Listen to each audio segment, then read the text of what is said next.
Shalom, selamat pagi. Berjumpa kembali dengan saya, Pendeta Kimson Sianture, yang ingin membagikan renungan firman Tuhan kepada saudara.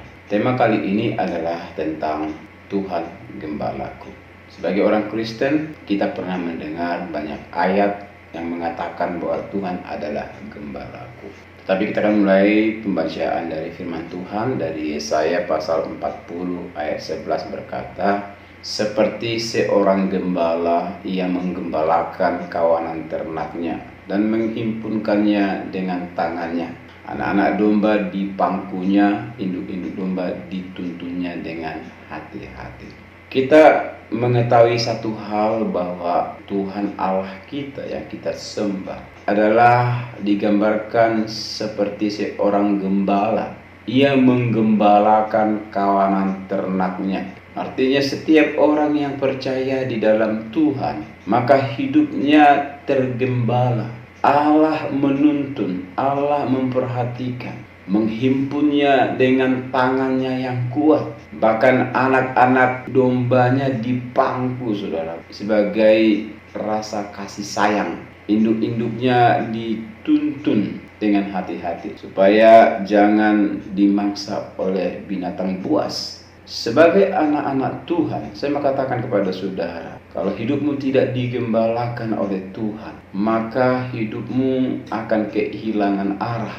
Engkau berjalan tetapi tidak punya tujuan. Kalau Allah kita sebagai gembala yang baik menuntun kita, maka engkau tidak akan tersesat. Ayat yang sangat familiar bagi kita di dalam Mazmur pasal 23 ayat 1-6 berkata, Mazmur Daud, "Tuhan adalah gembalaku, takkan kekurangan aku. Ia membaringkan aku di padang yang berumput hijau. Ia membimbing aku ke air yang tenang. Ia menyegarkan jiwaku. Ia menuntun aku di jalan yang benar oleh karena namanya. Sekalipun aku berjalan dalam lembah kekelaman, aku tidak takut bahaya, sebab engkau besertaku. Gadamu dan tongkatmu, itulah yang menghibur aku dan mengurapi kepalaku dengan minyak. Pialaku penuh melimpah. Kebajikan, kemurahan belaka akan mengikuti aku seumur hidupku, dan aku akan diam di dalam rumah Tuhan sepanjang masa."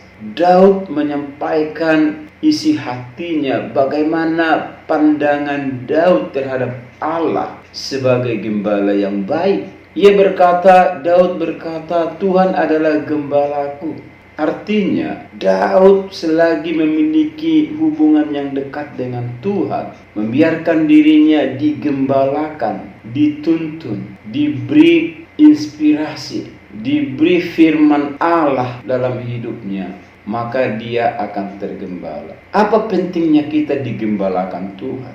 Karena sesungguhnya manusia itu tidak bisa berjalan sendiri untuk melakukan kebenaran. Butuh Allah sebagai gembala. Tetapi sebelum saya bahas lebih dalam, pertanyaannya begini, siapakah gembala itu? Kita akan jawab Allah. Allah yang mana?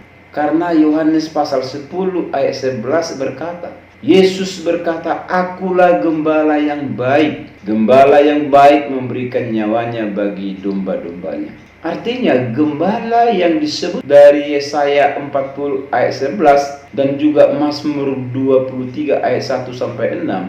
Yang dimaksud gembala itu adalah ditujukan kepada Yesus Kristus. Sesuai dengan Yohanes pasal 10 ayat 11. Yesus berkata, "Aku adalah gembala yang baik." Gembala yang baik memberikan nyawanya bagi domba-dombanya. Saudaraku, kita tidak perlu meragukan lagi bagaimana kasih sayang Kristus kepada kita. Kita sudah diselamatkan, kita ditebus, dia rela mati di kayu salib, dia menghembuskan nafasnya, dan dia menang terhadap maut, terhadap kematian, dan dia telah bangkit dari kematian, bahkan dia telah naik ke surga untuk menyediakan tempat bagi kita yang percaya di dalam namanya.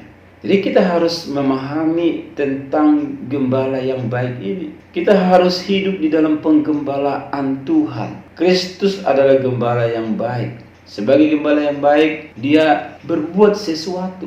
Yaitu apa? Menyerahkan hidupnya. Dia rela mati. Dia mengorbankan dirinya. Dan dia telah menyelesaikan semua urusan dosa.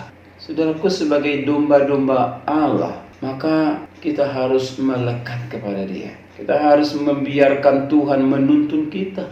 Bagaimana Tuhan menuntun kita? Lewat firman. Bagi orang Kristen, firman itu adalah kebutuhan. Bagaimana kita bisa mengetahui tuntunan Tuhan kalau firman Allah tidak pernah kita baca? Firman Allah tidak kita pernah dengar, saudaraku. Firman Allah kita abaikan begitu saja. Hari demi hari berlalu dalam hidup kita, tetapi kita tidak pernah menyentuh firman Allah. Bagaimana Tuhan bisa menuntun? Karena kalau firman Allah itu kita dengar, kita baca, kita renungkan, maka kita akan mengetahui instruksi-instruksi dari Tuhan.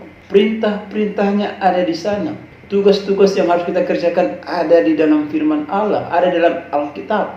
Itu sebabnya kita sebagai domba-domba Allah yang mau digembalakan, dengarkan suaranya, dengarkan perintahnya, dengarkan nasihatnya. Lebih baik kita mendengar nasihat firman Allah daripada mendengar nasihat wijangan-wijangan dari orang-orang sebagai motivator. Tetapi zaman ini sudah mulai mengalami pergeseran. Orang lebih condong mendengar motivasi-motivasi dari orang lain. Ya, kelihatannya bagus kata-katanya, tetapi motivasi yang terbaik dalam dunia ini, di dalam hidup manusia adalah mengadopsi firman Allah dalam hidupnya.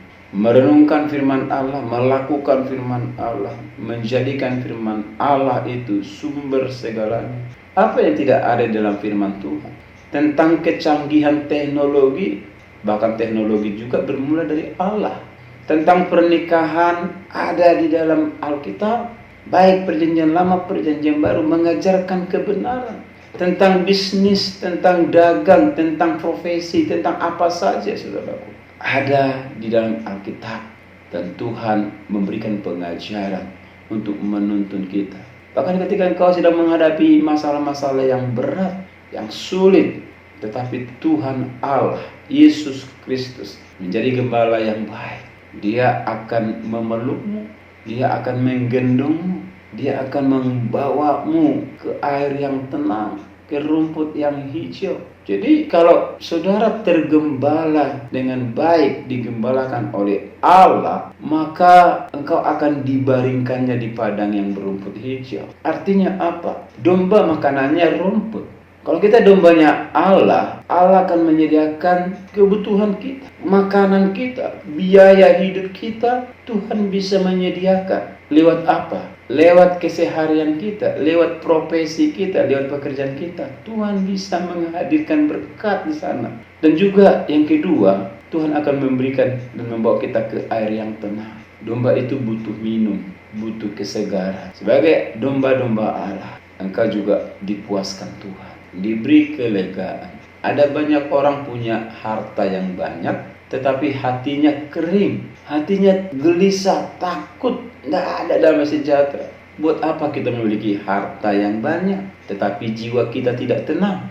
Lebih baik kita memiliki sedikit, yang penting cukup, tapi hati kita melimpah dengan sukacita.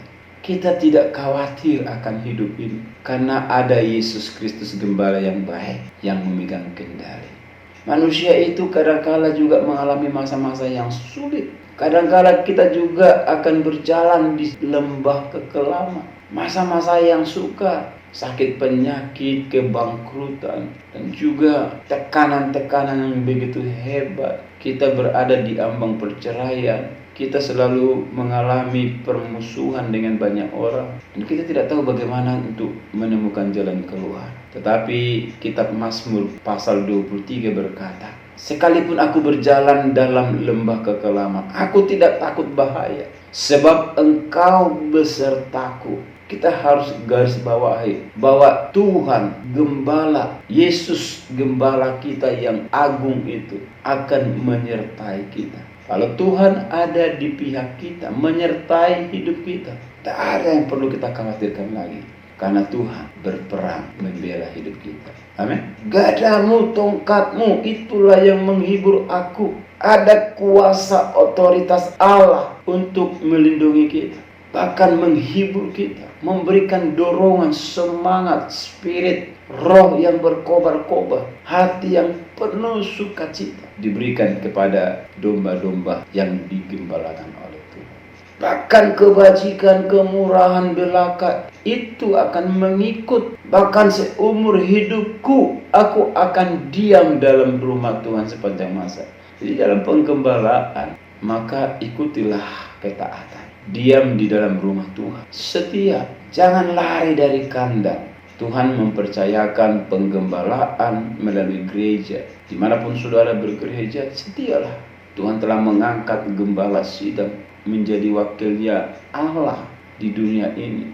Saudara tidak bisa melihat Kristus gembala yang agung itu dalam kasat mata. Tetapi ada figur hamba-hamba Tuhan, gembala sidang, yang dipercayakan kepada para hamba-hamba Tuhan, para pendeta yang telah diangkat menjadi gembala. Saudara hidup dalam pembinaan mereka. Maka seluruh janji-janji Tuhan tentang pemeliharaannya, di mana domba-domba akan dituntun ke padang rumput yang hijau, ke air yang tenang, bahkan ia akan memberikan kesegaran dalam jiwa kita, kelegaan. Kau tidak dibiarkan seorang diri. Yesus adalah gembala yang baik, bahkan dia rela memberikan nyawanya. Artinya apa? Saudara tidak perlu khawatir tentang bagaimana kasih Tuhan kepada saudara. Dia sangat baik, amat baik, teramat baik. Dia mengerti setiap kesusahanmu.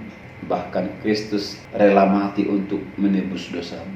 Betapa beruntungnya orang-orang percaya yang menjadikan Yesus Kristus sebagai gembala yang baik. Engkau tidak pernah dibiarkan. Itu sebabnya tetap setia, tetap semangat, andalkan Tuhan, hidup di dalam kebenaran, dan selalu memperbaiki diri. Jangan keluar dari kandang, dan hiduplah dalam ketaatan, mengasihi Tuhan, maka hidupmu menjadi hidup yang berbahagia. Terima kasih sudah mendengarkan renungan ini. Tuhan Yesus memberkati.